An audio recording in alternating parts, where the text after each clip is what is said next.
waxay soo tarayaa cabsida laga qabo in Masar weerar military ku qaado dalka Itoobiya kadib xiisad ka dhalatay biyo-xidheenka oo ay dowladda Masar ku guuldareysatay in Itoobiya ka hesho heshiisyo ilaalinaya xuquuqda shacabka Masaarida ee 100 milyan kor u dhaafaya. daawadayaal ku soo dhawaada barnaamijkeeni xulashada dunida oo aad kala socotaan markasta Horfadh Media, balse haddaad nagu cusub tahay fadlan nagu soo biir oo taabo subscribe si aad ula socotid wixii caalamka cusub. Masar ayaa sheegtay in haddii la xidho biyo-xidheenka webiga Niilka in shacabka reer Masar gali doonaan xaalad saboolnimo ah isla markaana ay soo wajahayso biyo la'aan daran. Isbeddelka saboolnimo ee dadka reer Masar ku imaan karta mustaqbalka dhow ayaa sii xoojisay xiisadda taagan oo ka dhigaysa inay gaarto saboolnimada halkii ugu xumeyd muddo laga joogo 10 sano. Haddaba The Grand Ethiopian Renaissance Dam waa biyo-xidheenka ay dowladda Itoobiya ka dhisayso webiga buluuga ah ee ku yaala gobolka Binishiqool ee u dhow soohdinta xadka Itoobiya iyo Suudaan inta u dhaxaysa masaafo dhererkeedu yahay 20 ilaa 40 kilomitir. Marka la dhameystiro wuxuu noqon doonaa biyo-xidheenka ugu weyn qaaradda Afrika, halka kaalinta 10aad ee adduunka uu ka gali doono liiska biyo-xidheenada ugu waaweyn ee soo saara korontada. Qiimaha dhameystirka ayaa lagu qiyaasay 4.7 bilyan oo dollar iyadoo la sheegay in Itoobiya ay doonayso inay 6 sano gudahood ku dhameystirto. Sida ay sheegeen khubaro reer Masar ah, waxaa jira walaac laga qabo inuu yaraado qulqulka biyaha Niilka iyo saamiga ay Masar markaasi ku leedahay. waxaa kaloo la sheegay in inta lagu jiro buuxinta kaydka biyaha ay Masar waayi karto 11 ilaa 19 bilyan oo mitir kuubig oo biyo ah sanadkii, taasoo sababi karta in 2 milyan oo beeraley ah oo Masaari ah ay waayaan dakhligooda inta lagu guda jiro buuxinta kaydka, iyadoo dhanka kalena 90% biyaha dalkaasi laga cabo ay ka yimaadaan webiga Niilka, taasina ay saameyn u geysato shacabka 100 milyan kor u dhaafaya ee reer Masar.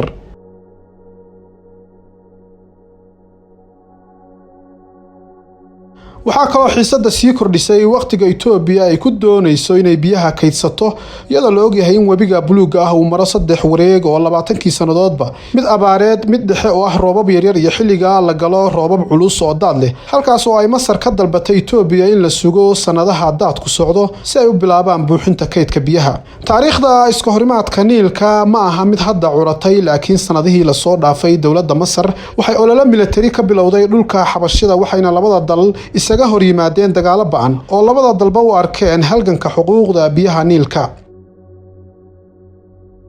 iyadoo laga duulayo hadaladii ra'iisul wasaaraha Itoobiya Abiy Ahmed uu sheegay bishii Oktoobar ee sanadkii la soo dhaafay, isagoo sheegay in wadankiisu diyaar u yahay difaaca mashruucan biyo-xidheenka iyo in aanay jirin awood ka hor istaagi karta. waxaana isi soo tarayaa saadaalin hor leh in dagaal uu mar kale ka qarxo labadaasi wadan, balse aan eegno heerka awoodda military labada wadan gaarsiisan tahay iyo taariikhda laga soo maray dagaalka webiga Niilka ee labada wadan hore u soo maray. dowladda Masar waxay saaxadda awoodaha military soo gashay kadib markii la aasaasay dowladdii cusbeyd ee madaxda ka ahaa Maxamed Cali Baasha sanadkii 1805, taasoo ahayd waqtigii gabaldhaca boqortooyadii Cusmaaniyiinta oo dalkaasi waqti badan soo xukumi jirtay. bartamihii qarnigii 19aad suldaankii Masaarida ee Ismaaciil wuxuu bilaabay inuu dhiso boqortooyo weyn oo ka talisa geeska Afrika iyo nawaaxigeeda iyo weliba ilaha webiga Niilka. sidaa darteed wuxuu aasaasay ciidan weyn oo Masaari ah oo ay hogaaminayeen qaar ka mid ah cadaankii reer Yurub. sidaas darteed dagaalada xilligaasi dhacay ee la baxay Gondaad iyo Goora waxay ahaayeen laba dagaal oo aad u daran, khasaare ba'anna u geystay Masaaridii, iyadoo Itoobiyaanku labada dagaalba si weyn u jabiyeen Masaaridii guulo waaweyn ka soo hooyeen, sida laga soo xigtay tixraacyo badan oo taariikhi ah. bishii December 1874 ciidan Masaari ah oo gaaraya 1200 oo askari ayaa ka dhoofay dekada Kasaale ee wadanka Suudaan, iyadoo uu hogaaminayay sarkaal reer Switzerland oo la oran jiray Munsinger, waxayna qabsadeen magaalooyin badan oo ka tirsan dhulkaasi Itoobiya. bishii Oktoobar 1875 ciidamo kale oo Masaari ah oo hogaaminayay korneelkii u dhashay Denmark ee la oran jiray Soran Arendop ayaa waxay qabsadeen deegaanka Genda, waxayna ergo u direen boqorkii lixaad ee Itoobiya iyagoo ka doonayay inuu qaabeeyo xuduudaha. laakiin ergadii intii aysan gaarin boqorka waxaa ka hormaray war sheegaya in Masaaridu ay ciidamadoodu qabsadeen dhul ka mid ah Itoobiya. boqorka Itoobiya wuxuu xidhay fariinsidihii ka socday dhinaca Masar, isla markaana bishii Oktoobar 23 ayuu ku dhawaaqay dagaal ka dhan ah Masaarida.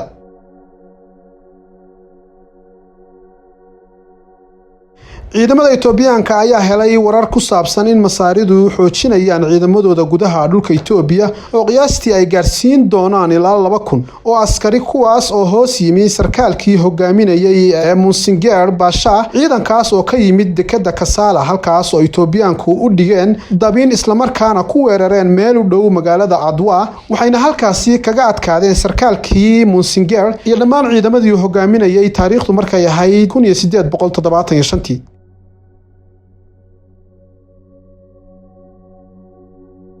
bishii November 14 1875 waxaa kaloo la soo weeraray ciidamadii korneelkii Arandop ee ku sugnaa deegaanka Gondet xilliga ciidamada Masar waxay ka koobnaayeen 2500 oo askari oo ay hogaaminayeen saraakiil reer Yurub iyo Mareykan ah waxayna la yaabeen Itoobiyaanka oo waqtigaasi adeegsanayay hubka qoryaha waxaana halkaasi lagu dilay hogaamiyihii dagaalka ee la oran jiray Arandop iyo saraakiishiisii waxaa kaloo lagu dilay ninkii la dhihi jiray Arakil Nubar oo uu adeer u ahaa ra'iisul wasaarihii Masar ee Nubar Basha waxaana uu dagaalkaasi soo idlaaday markii la gaaray bishii November isla sanadkaas wax yar ayaana ka badbaaday ciidamadii Masaarida 12 bishii Maarso ee isla sanadkaasi Faransiiska ayaa yimid goobta dagaalka halkaas oo uu dhaawacyadii Masaarida loola cararay qonsuliyadii Faransiiska ee Massawa ku taalay kadib guuldaradii dagaalkii ka dhacay deegaanka Gondet waxaa mar kale curtay dagaal labaad oo la dhaho Goore ciidamada Masar waxay abaabuleen olole balaaran oo ka kooban 20,000 oo askari si ay dagaal labaad ula galaan Itoobiyaanka sanadkii 1876 waxaana hogaaminayay Mohammed Ratib Basha iyo generaal Mareykan ah oo la oran jiray William Lorin halkaas oo ay Masaaridu u gudbeen deegaanka Goore isla markaana xerooyin ka samaysteen halkaasi laakiin bishii November 5 waxaa ciidamada Itoobiya oo ka kooban 200,000 oo askari weerar ay ku qaadeen xerooyinkii ay samaysteen ciidamadii Masaarida waxayna ciidamadii Itoobiya ku hubaysnaayeen qoriyo iyo hal marfac kuwaas oo Itoobiyaanku dib u riixay oo khasaare culus gaarsiiyay ciidamadii soo weeraray ee Masaarida waxay kaloo ka qabsadeen hub aad u tiro badan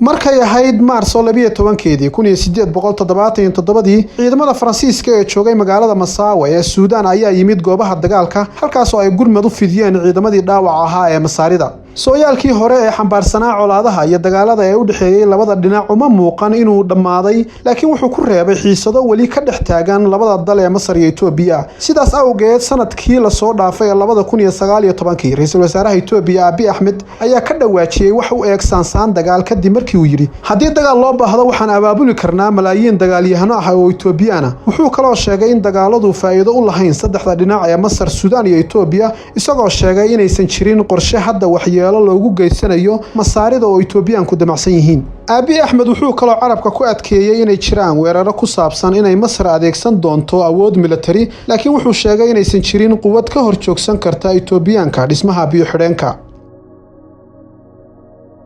dhinaca kale wasaaradda arrimaha dibadda Masar waxay aad uga walacsan tahay isla markaana ka xun tahay warbixinadii ka soo baxay dhexdhexaadintii ee loo aaneynayay ra'iisul wasaaraha Abiy halkaas oo warbixinadaasi ay wasaaraddu ku aragtay tixraacyo diidmo ah iyo tilmaamo aan la aqbali karin oo la xiriira sida loola dhaqmayo faylasha dacwadda biyo xidheenka taasoo la yaab ku noqotay Masar oo u aragtay inuu xalka qura uu noqon doono dagaal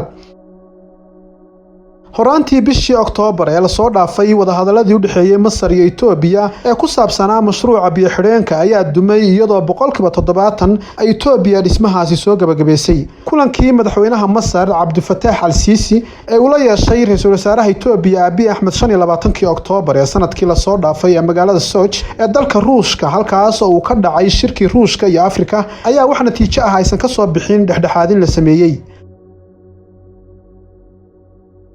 dhanka kale marka ay timaado awoodaha military ee dalalka Masar iyo Itoobiya militariga Masar waxa lagu qiimeeyaa inuu ka mid yahay dalka sagaalaad ee awoodda military ee caalamka halka Itoobiya tahay dalka 6aad ee awoodda caalamka militariga tirakoob lagu soo bandhigay bogga Global Firepower Masaaridu awood ahaan waxay kaga sareysaa Itoobiyaanka marka loo eego tirada iyo noocyada hubka kala gedisan ciidanka militariga ee dhulka ee u diiwaan gashan wasaaradda gaashaandhigga ee Masar ayaa tiradooda waxa ay gaaraysaa 920,000 oo askari halka ciidamada hadda ka howlgalaya tiradoodu gaarayso 440,000 oo askari. dowladda Masar ayaa sidoo kale haysataa ciidamo kayd ah oo gaaraya 480,000 kuwaasoo haddii loo baahdo dagaal gali kara saacad walba. Masar waxay haysataa 4,295 oo taangiyada dagaalka ah, 11,700 oo ah baabuurta gaashaaman, 2,189 oo ah gantaalada goobta laga rido iyo 1,084 oo ah madaafiicda wax duqeeya. ciidanka badda ee Masar ayaa haysta 2 markab oo ah kuwa xamuulka diyaaradaha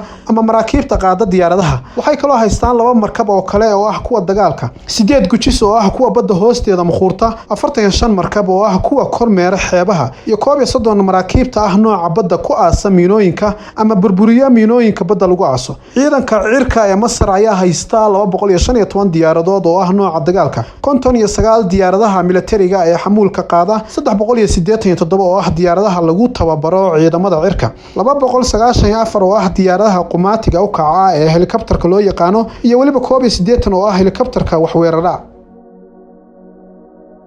ciidamada cirka Itoobiya ayaa haysta 24 diyaaradood oo ah kuwa miiga loo yaqaano, 9 diyaaradood oo ah kuwa xamuulka qaada iyo waliba 20 diyaaradood oo ah kuwa lagu tababaro ciidamada cirka, 33 diyaaradood oo ah nooca qumaatiga u kaca ee helikabtarka iyo 8 noocyadaas ah oo kuwa wax duqeeya ah. Itoobiya ma lahan wax ciidan bad ah maadaama aysan bad lahayn, laakiin waxaa jira dadaalo ay hadda ugu jirto dowladda Itoobiya inay saldhig dhinaca badda ah ka hesho wadamada Soomaaliya, Eritrea iyo Djibouti. balse warar hoose ayaa sheegaya inay Itoobiya go'aansatay inay saldhig ciidamada badda ah ka dhisto dalka Djibouti.